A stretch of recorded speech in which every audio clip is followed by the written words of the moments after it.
Hey everybody, this is Petey from the Spin Rack, and we also have Alvin Ellis ready to rock. right now we're gonna do Marvel Studios, Disney Plus, their first animation, their first big one, What If? Now Cal brought this up in one of our earlier episodes talking about that Marvel didn't have a multiverse, but they did have What If. So we're gonna watch the What If trailer. We've seen a little bit of this before. Let's see what this one is like. Ready, set, Space, time, reality. It's more than a linear path. It's a prism of endless possibility. Well, that doesn't sound ominous at all.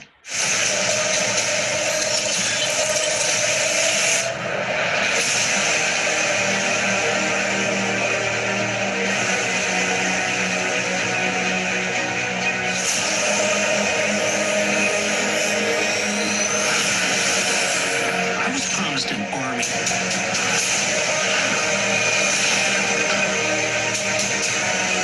You have a super soldier.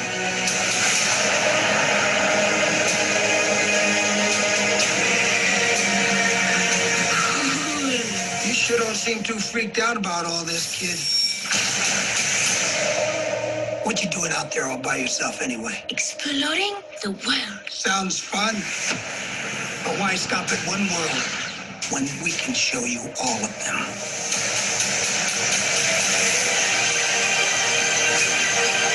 I am the Watcher. I am your guide through these vast new realities. Follow me and dare to face the unknown.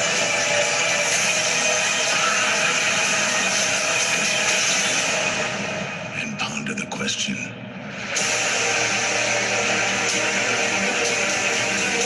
What if? Give me the tour.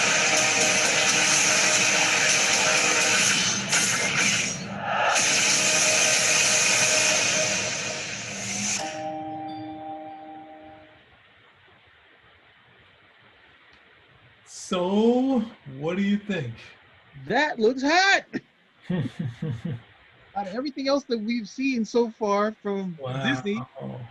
this looks on point.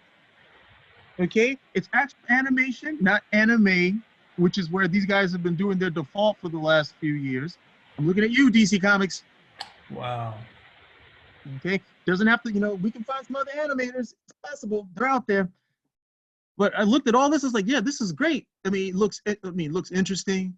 It definitely has the same appeal of the What If comics that I was reading. Where okay, let me see that there's only one that I'm hedging my bet on, and that's the one with Sharon Carter as the super soldier. Because I'm like, well, wait a second. Okay, me, big Captain America fan, and I'm like, okay, she's got the shield. The shield's got the whole. Not only is she gonna be like, super soldier, she's not even gonna be Captain America anymore. It's gonna be what, Captain Britannica or something of that nature. I'm just like, okay, really not feeling this. Don't really want to see it. But hey, who knows? May work out well. They're gonna kill Steve Rogers, but you know what? I'll stomach that one because like the other ones do look like a lot more fun, and I'm dying to see how Uatu does with this whole thing. Because what was the big running joke that anybody who read Marvel Comics and read What If had was that this is the guy who says, oh, well, I'm Uatu, the Watcher. We are proposed never to interfere. I was like, yeah, but you guys are definitely watching everybody all the time, aren't you? And you're definitely poking your head enough when it's a Fantastic Four. Why don't you do something now? Well, yeah. Um, yeah, I think people kind of those were in the most extreme circumstances that he really stepped in. Obviously, when Galactus was going to eat the planet, but then it's like, hey, let's kick him. I think Keith Giffen had his wacky lunatic character kick the Watcher in the nuts. So it's like, Only interfered with the 616 Earth. It was sweet on the 616 Earth. There was bad stuff happening all the time. Could have interfered and kept Conan from dying, but no, you didn't want to do that, right? oh gosh. All right.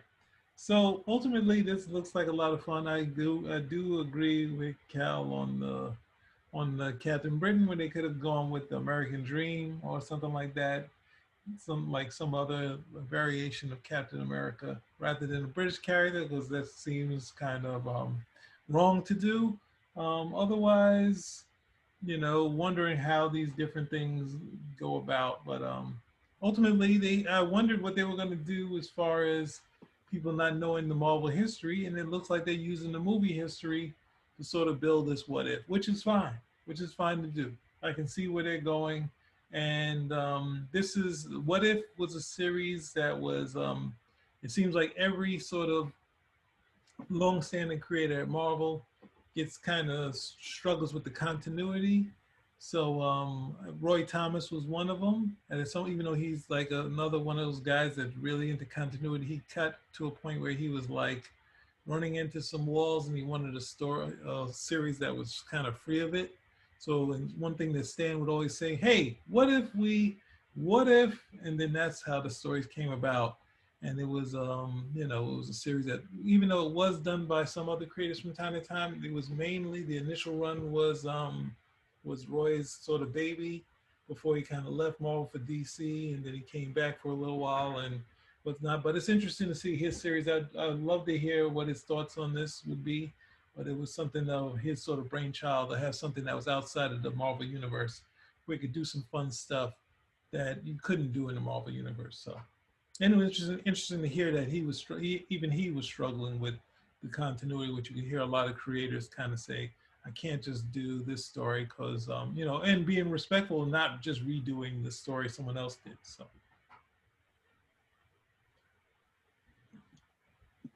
Any other thoughts? This, of everything that we've seen so far, I want to see the most. Okay, that's at least an endorsement. I'll just have to take it, even though it kind of kicking the back. Get back there, you other guys. These live action stuff. Hey, this is the only one. This is the only one that's doing what it's supposed to. I have no idea how some of this other stuff is going to shape up, but this, to be quite honest, I can go in this open-eyed and open heart wide because it's what if. And if it doesn't work out, I'm like, well, okay, I didn't necessarily care for that, but it's not real anyway in the scope of the stories that these guys are telling overall. Oh, I'm all right. The other things I got to worry about, leading man, I got to worry about whether or not this dynamic is going to work in terms of, whether or not Agatha Harkness, they're going to actually go with the character, or they're just going to try to go with the new hotness. But this is cool. You just went Anthony Mackie right to the neck. Shot to the throat. Sebastian Stan, flip over. Not you, Scarlet Witch. We have no problems with you. Next, Agatha Harkness. No, hold on. That's not true, okay? When it comes to the Scarlet Witch, it's not that I have no problem. I have no problem at all. So, with that said, Spinner Rack out.